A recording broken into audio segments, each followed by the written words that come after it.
Hello and welcome in to Texans Today. I got a doozy of a video for you today, but first, before we start, I got a question for you folks at home. I want to know, who was the Texans quarterback whenever you became a fan? Was it David Carr? Were you an OG? Maybe Matt Schaub? Maybe you were there for the Sage Rosenfels helicopter? I don't know. I want to know, though, who was the Texans quarterback whenever you became a fan? It's interesting. I remember David Carr, but most of my memories come during the Matt Schaub era. Pretty good question, and I want to know, who was the Texans quarterback when you became a Texans fan?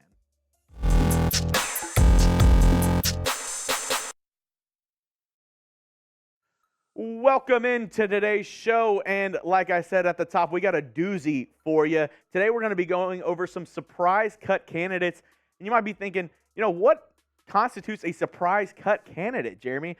And for me, at least, I think it's somebody who, I'm not saying these guys are definitely going to get cut, but when the rubber meets the road, whenever they're breaking down the 53-man roster, these guys might be on the bubble, and they might be one of the last guys to get cut, in my opinion. So let's go ahead and get right into today's list, starting off with Brevin Jordan, the third-year tight end out of the U.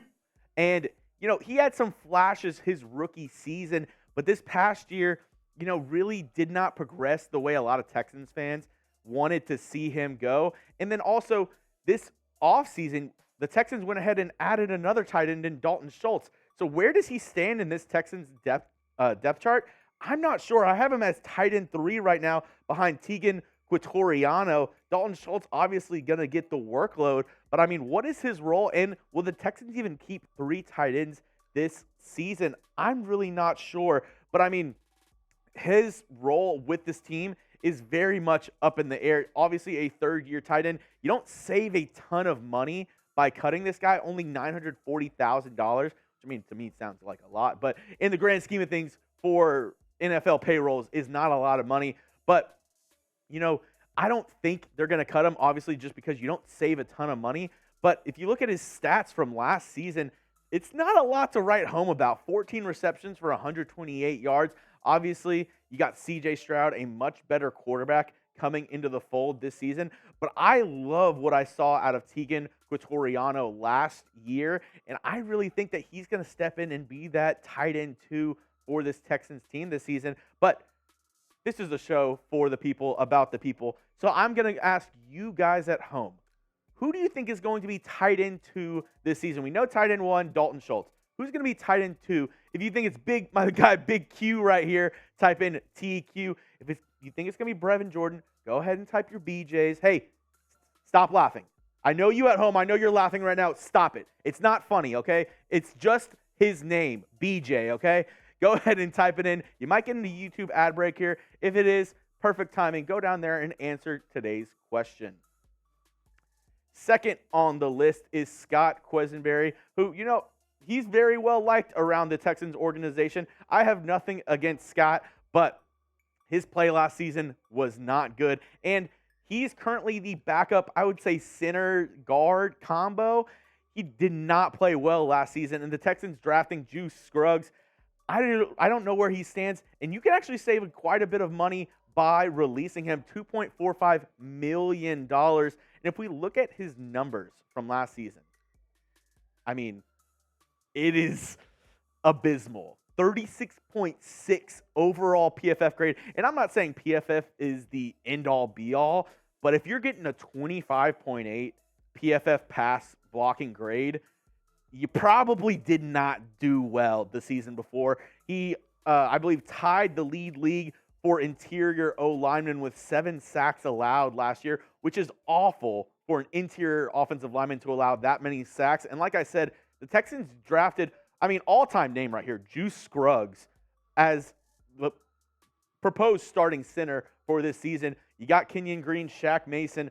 I don't know where Quessenberry fits in. Obviously, he comes in as somebody who can be, a depth piece, come in if somebody gets injured. But you also got Michael Dieter. I don't know how many offensive linemen the Texans are going to keep this season. And I don't know if Quessenberry is going to make the cut. But you know who will make the cut? You. If you subscribe today to Texans Today, it's for the low price of free. And I promise you, if the Texans make a move, we'll break it down for you. We're breaking down Texans news and rumors 24/7. So there's literally no reason to not subscribe. And hey, if you subscribe in a week or so, if you don't like our content, if you don't like the coverage, all you got to do is unsubscribe. That's all I'm asking you. Give me 1 week, and I'll prove to you why this is the best Texans channel on YouTube. And going into our next name on the list, it's Jerry Hughes. He played well for the Texans last year, racked up a ton of sacks, but with the drafting of Will Anderson, you can save $3.5 million by cutting Jerry Hughes. Obviously, he's a good veteran presence. I don't think he's going to get cut, but with the money saved from him, it could happen. As we look at the Texans' defensive line depth chart, I don't know. I put Jonathan Grenard ahead of him. Jerry Hughes very might well be the starter when the season starts.